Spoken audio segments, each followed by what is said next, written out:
Dan at Raw Data Analytics.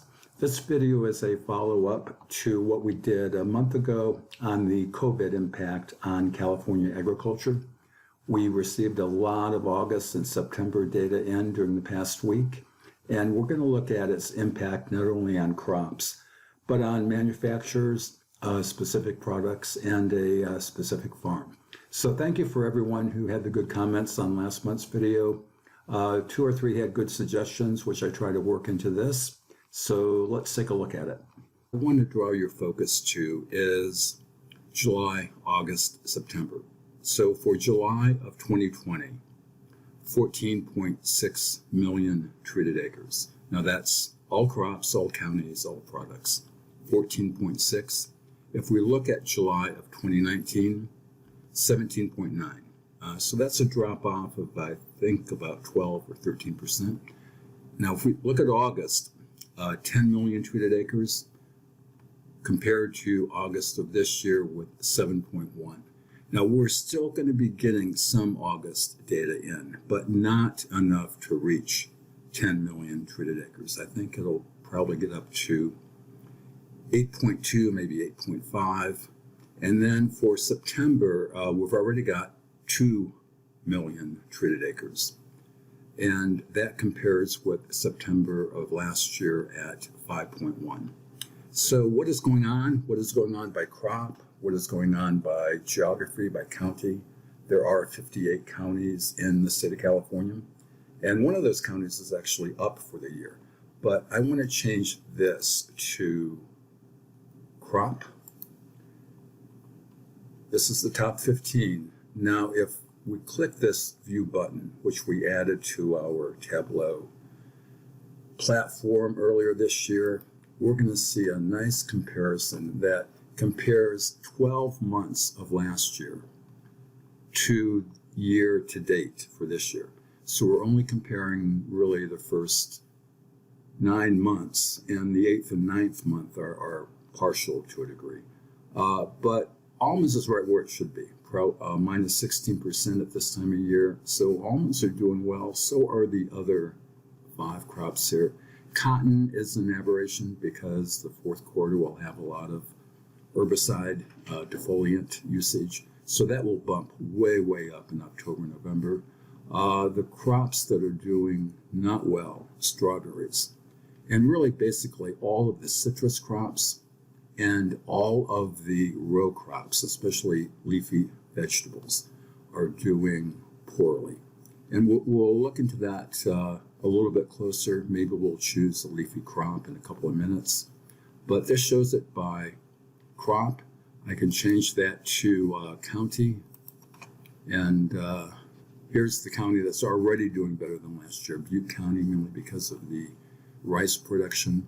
Last year they were slightly over 2 million treated acres. This year they're at 2.1.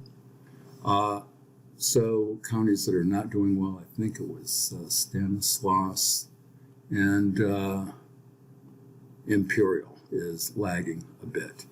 We can look at that by firm that makes the product. The top 5 or 6 doing very well. FMC is lagging. Helena is lagging. Again, with Marvista, I don't know what's going on with Marvista, but they're having a great year despite all the problems. A company that should be doing better, AMVAC, minus 42.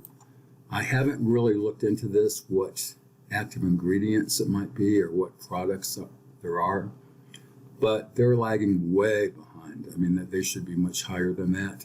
Now, it's not always a lack of sales effort. It can be a pricing issue. And I remember a few years ago with Chemtura, it was a lack of active ingredient in the pipeline. So with the disruptions of imports, it's really difficult to put a reason on that, but we do see what the numbers are. So let's go back to market overview. And right now we're looking at it by company. We can click one of these bars and see what the exact treated acres is for that month by a specific company. If we wanted to see who these 11,000 growers were, we can go over here and look and compare their treated acres to last year by specific crop. And this data is already to download to Excel.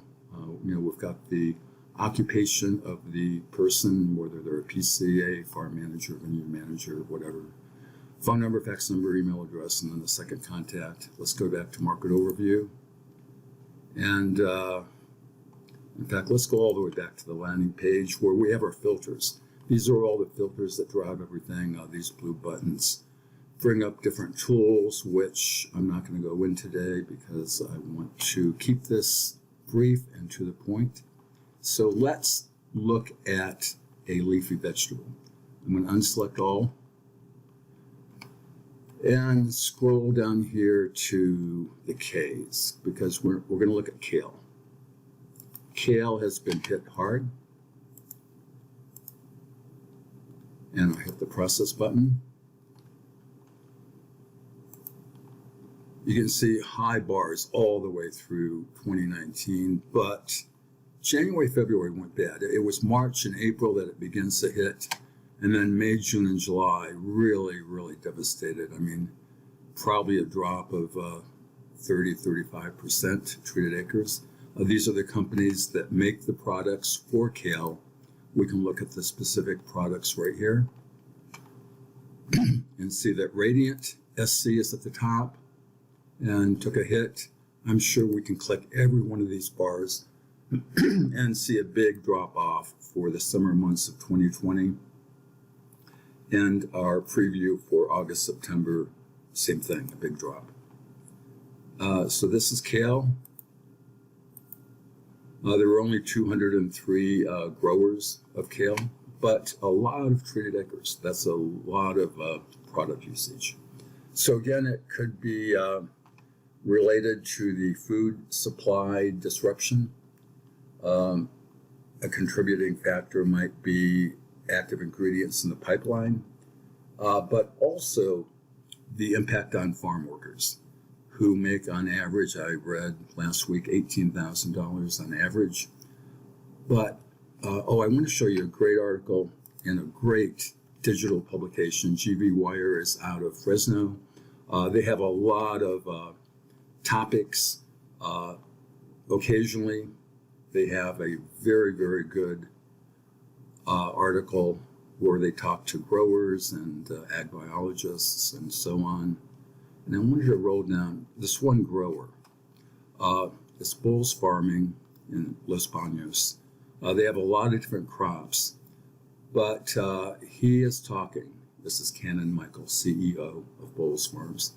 He is talking about his onion crop and how the 50-pound bags he was selling to schools and cruise lines and casinos disappeared. And he had to totally rework right here his bagging equipment for a cost of $300,000 and reduce production.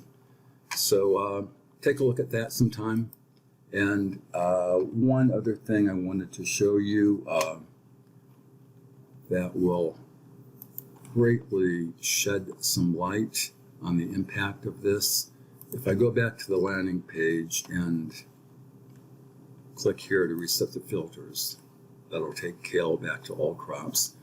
We can actually go in and see what Cannon was talking about with his onions and tomatoes. If I change this, if we just want to look at a specific farm, I can just begin typing and it comes up right there. Put a check mark there. And I'll go into grower detail here. And we'll see his 2017, 18, 19 treated acres. We'll see his 2020 treated acres. Here's the products he used. But to really get into a drill down, I'm going to click this grower cross dimension. So this is just his farm in Los Banos. These are all of his crops. He's got like 15 on here. He's got more than that. But if we just want to see his carrot treated acres, I can click that bar, the other graphs update. If we just want to look at his fungicide usage, Here are the companies he's buying fungicide from. 4 carrots. If we just click FMC, we can see that it's Randman fungicide and Robo Brand 4, and here are the active ingredients of those 2 products. So that's it. Thank you for watching today. I'm going to put my contact information on here. If anybody would like some more information, some more insight, we have 5 people who do nothing but research. And give me a call, send me a note on LinkedIn, or send me an email. We'd be glad to give you a little more insight at no cost. And again, thank you very much for watching today.